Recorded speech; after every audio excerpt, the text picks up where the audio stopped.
Hello everyone, welcome to today's episode. Today is 9th of August, Saturday. Unfortunately, we are coming towards the end of summer. Happy summer is almost over.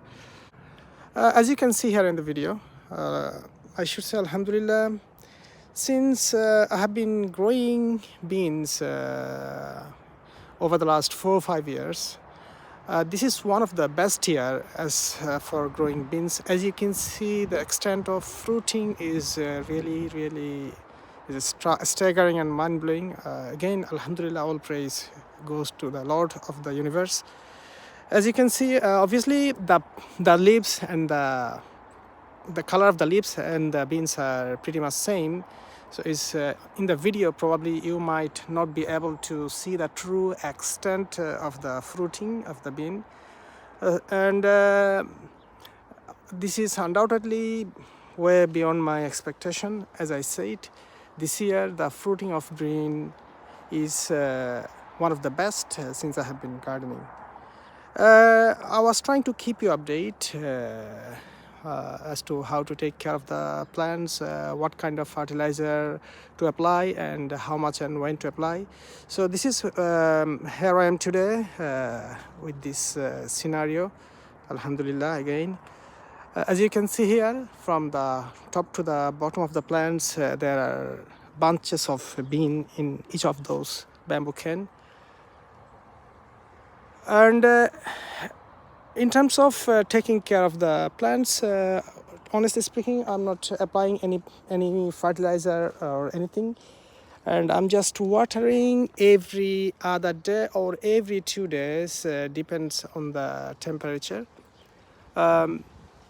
Yesterday the temperature was a bit higher. It was in London, it was around 25-26 degree at the afternoon time. So the ground was a bit dry, so I watered them this morning, just earlier, an hour ago. And as I said, I'm not applying any fertilizer at all. And what I can do, maybe tomorrow, I am going to cut off some of the leaves from the bottom, starting from the bottom to 1.5 feet upwards. I will cut off all the older leaves because they are not going to help the plants anymore.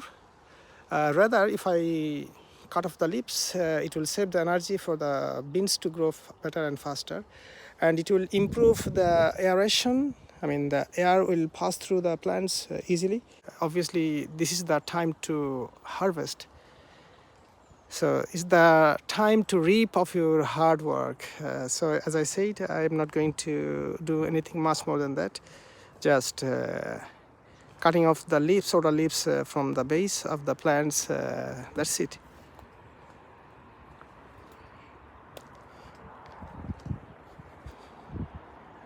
Again, probably you might not be able to see the true extent of the fruitings because of the color. So this is the second line. This year I have planted 3 types of bean. As you can see here, this is one type. It's a bit flat and flashy. It's really flashy. The seeds are not that big, and this is a little bit purple color. This one grows quite a lot, and this is flashy, as well as the seeds grow quite big up to the standard size of the bean seed, I would say, to compare, to give you an idea. And this is another bean. To be honest, I didn't intend to plant this one this year because this is not tasty to eat, because it's, as you can see here, it's very flat. The seeds are very tiny, but it's not flashy. As you can see here, it's very thin. It's not flashy at all. And when you bite it, it feels as if you are biting the plastic. Honestly speaking, I call it plastic bean, to be honest. So yeah, I don't know how, probably the seeds got mixed somehow. Otherwise, this particular one, I don't grow anymore. So this is one type. This is another 2. And this is the plastic one, as I said, number 3. And other one is, I'll show you this one. It's very, very high yielding bean. I mean, it gives a lot of fruitings. Yeah, that's the one I'm talking about. The bean is really, really tasty, and the size of the seeds is really, really big. So this is the fourth type of bean. As I said, I prefer to grow this one, the purple one, and this flat one. Not this one, the plastic one. I mean, it's not the plastic bean, obviously, but I call it plastic bean because it tastes like, when you bite it, it feels as if you are biting the plastic. This bean is really, really tasty, as you can see. Fleshy, flat, and the seeds doesn't get much bigger. That's why it's very fleshy. And it yields a lot of crops as well, as you can see here.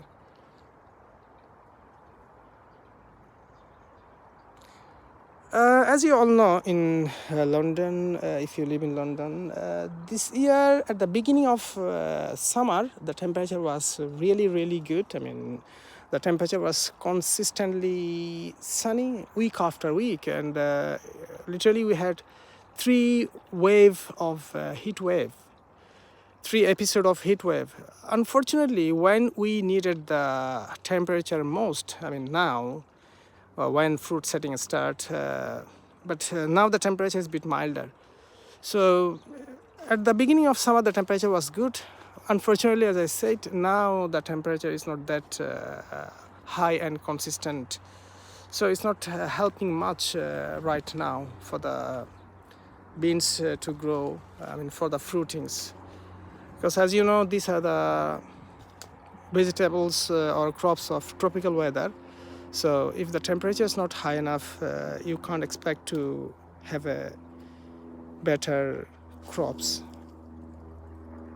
As you can see here, the extent of fruiting, mashallah.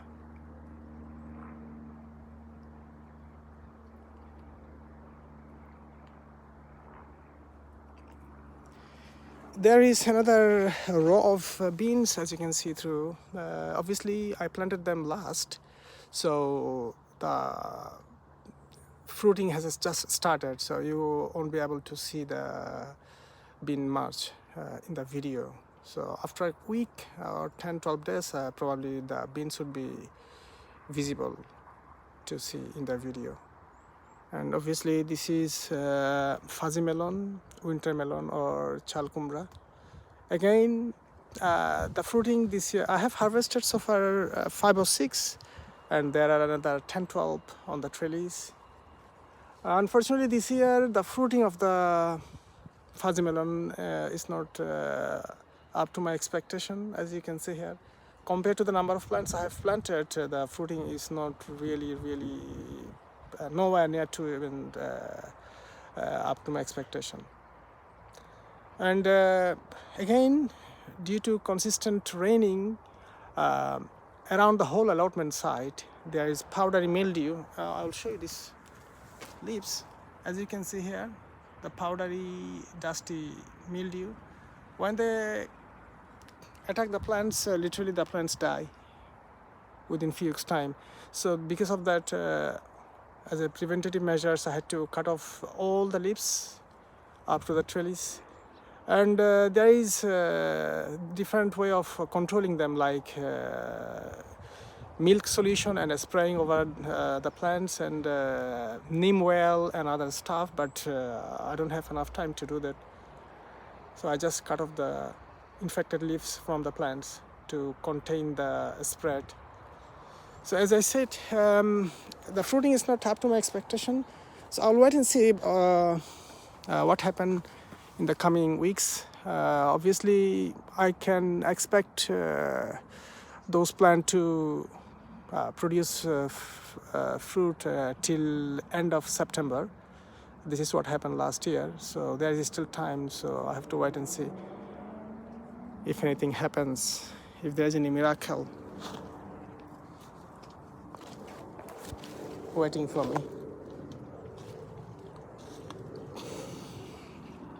As I said, this is the last row of bean, and I planted them last. So as you can see, still there are lots of flowers, and fruit setting just started, so you won't be able to see much beans in that video.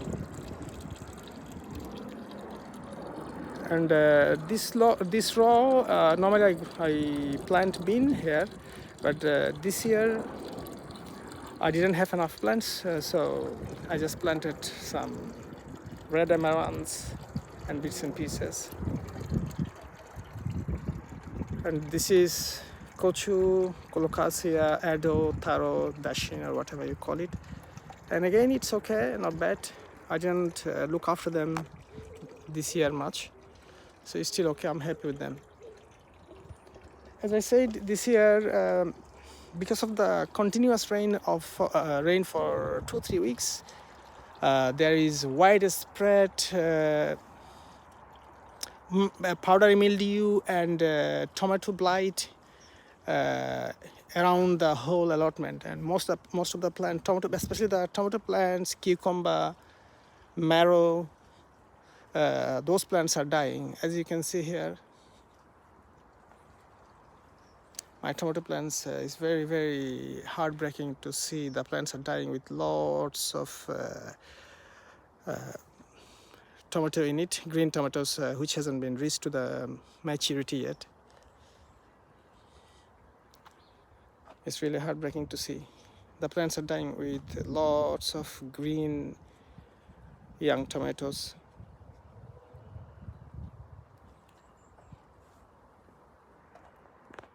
And undoubtedly, this is my dream house.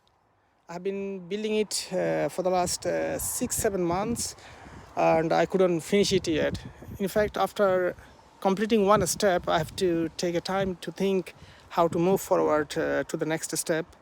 And I have to plan, and I have to execute the plan bit by bit, so that everything is done up to my expectation and standard.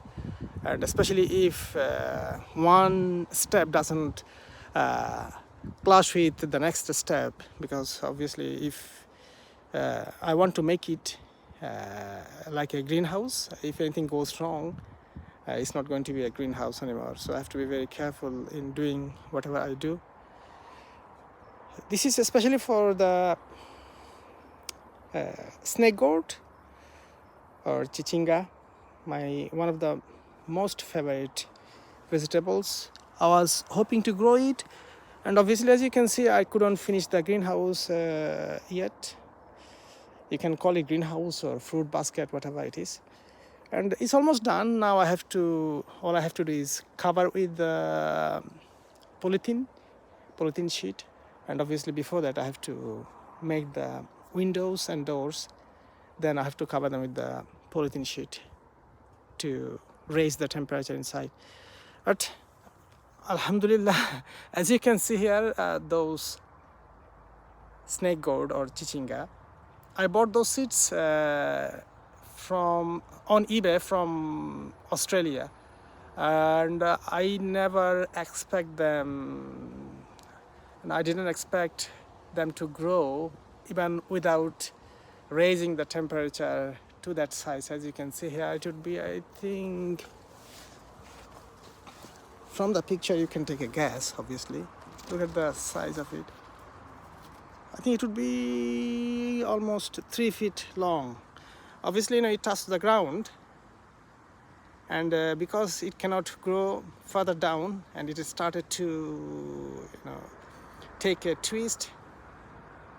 Otherwise, it would have grown even longer, as you can see here. So as I said, even without the greenhouse, they have grown very well. So next year, this greenhouse will be dedicated to growing just tropical vegetables that require high temperature, especially the snake gourd, chichinga, and the okras, as you can see further down, stuff like that.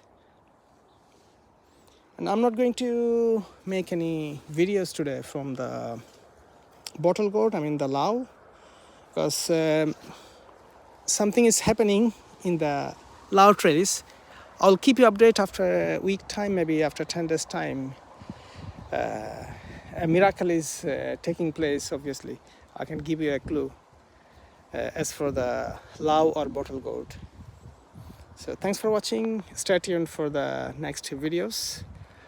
If you are new to the channel, please don't forget to subscribe the channel if you like it.